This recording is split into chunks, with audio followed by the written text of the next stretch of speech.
আসসালামু আলাইকুম, শুভেচ্ছা, স্বাগতম। সম্মানিত দর্শক, এটা একটা খেলাধুলার সংবাদ আর কি। যে হামজা প্লেয়ার বাংলাদেশি মানে বংশোদ্ভূত, যুক্তরাজ্যে যে সে খেলে, তো ওকে নিয়ে, ওই প্লেয়ারটাকে নিয়ে একটা সংবাদ। বাংলাদেশে হামজাকে নিয়ে উন্মাদনা, প্রশংসায় ইংলিশ ধারাভাষ্যকার। যুগান্তরের আর কি। গেল 25শে মার্চ প্রথমবারের মতো বাংলাদেশের জার্সিতে খেলছেন হামজা চৌধুরী। ভারতের বিপক্ষে সে ম্যাচে দুর্দান্ত পারফরম্যান্সে নজর কেড়েছেন ফুটবল প্রেমীদের। শিলংয়ে অনুষ্ঠিত সে ম্যাচের আগে বাংলাদেশে এসেছিলেন ইংলিশ শেফিল্ড ইউনাইটেড খেলা এই ফুটবলার। বাংলাদেশে তাকে উষ্ণ অভ্যর্থনা জানানো হয়। সে অভ্যর্থনা এবং বাংলাদেশে তাকে উন্মাদনার বিষয়টি নজর এড়ায়নি ব্রিটিশদের। ভারতের বিপক্ষে ম্যাচের পর ইংল্যান্ডে ফিরে গেছেন হামজা। সেখানে চ্যাম্পিয়নশিপের ম্যাচ শেফিল্ডের জার্সিতে মাঠে নেমেছেন কেভেন্ট্রি সিটির বিপক্ষে। ম্যাচের এক পর্যায়ে উঠে এসেছে হামজার বাংলাদেশ পর্বের কথা। সেখানে বাংলাদেশে হামজাকে উষ্ণ অভ্যর্থনার প্রশংসা করে ইংলিশ ধারাভাষ্যকার বলছেন, একটা লম্বা ভ্রমণ শেষ করে এসেই মাঝ মাঠে খেলছেন হামজা চৌধুরী। বাংলাদেশের জার্সিতে ভারতের বিপক্ষে ম্যাচ খেলছেন। আন্তর্জাতিক বিরতিতে বাংলাদেশের হয়ে খেলার সময় বীরের মতো অভ্যর্থনা পেয়েছেন হামজা। আর এখন তিনি হাজি রাইটকে চ্যালেঞ্জ করছেন। বাংলাদেশে যখন হামজা চৌধুরী গিয়েছিলেন তখন রীতিমতো জনস্রোতের মাঝে পড়েছিলেন।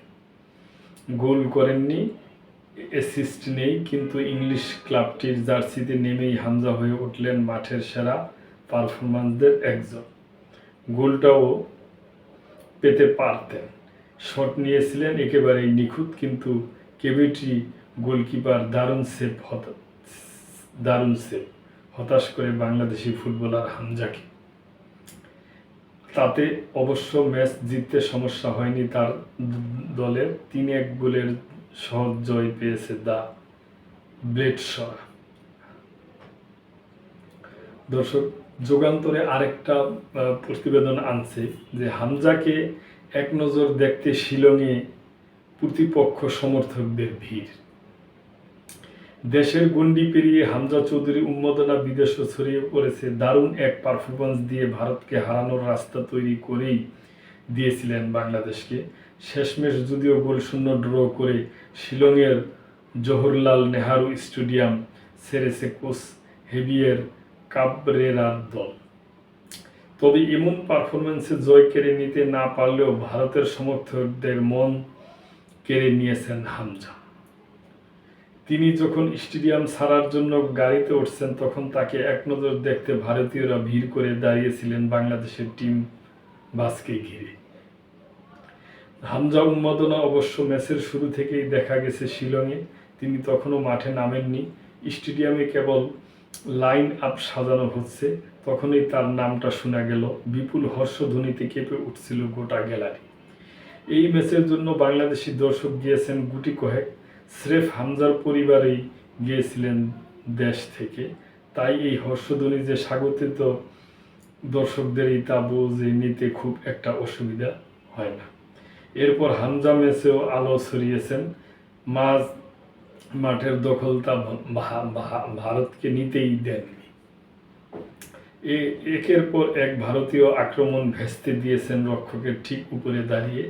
এরপর একের পর এক থ্রো বলে আক্রমণের শুরুটা করে দিয়েছিলেন তিনি।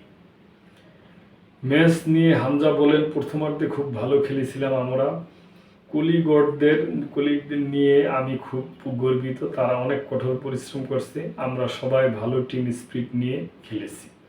এই ম্যাচে বাংলাদেশ নিদেন পক্ষে 5টা গোলের সুযোগ নষ্ট করেছে, তবে একটা তো ইতিবাচক দৃষ্টিতেই দেখছেন হামজা। জয়টা আমাদের প্রাপ্য ছিল, তবে ফুটবলে মিস হতেই পারে। ইংলিশ প্রিমিয়ার ফুটবল লিগও তো মিস হয়। এরপর তিনি ঈদ মোবারক জানিয়েছেন দেশের সবাইকে।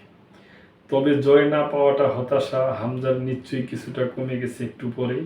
তাকে দেখতে প্রতিপক্ষ সমর্থকরা দাঁড়িয়েছিলেন অপেক্ষায়। উপমহাদেশের ফুটবলে এমন দৃশ্য কবে দেখা গেছে আর? তো দর্শক, এটা আমাদের হামজা চৌধুরী প্লেয়ার, উনি বাংলাদেশ বংশোদ্ভূত, ইংল্যান্ডে ছিল, তো এখন উনি আমাদের দেশের হয়ে, বাংলাদেশে হয়ে খেলতেছেন। এটা আমাদের দেশের জন্য একটা গর্বের ব্যাপার। উনি ইন্ডিয়াতে খেলছেন, ভালো খেলছেন, কিন্তু দুর্ভাগ্য আমরা গোল পাই নাই। এখন আবার খেললে উনি যুক্তরাজ্যে গেছেন একটা ক্লাবের পক্ষ হয়ে খেলতে আর কি। তো ওই ব্যাপার নিয়ে আর কি সংবাদ ছিল। তো দর্শক, আপনাদের সাথে শেয়ার করলাম। ভালো থাকবেন। আজকে এই পর্যন্তই। আল্লাহ হাফেজ।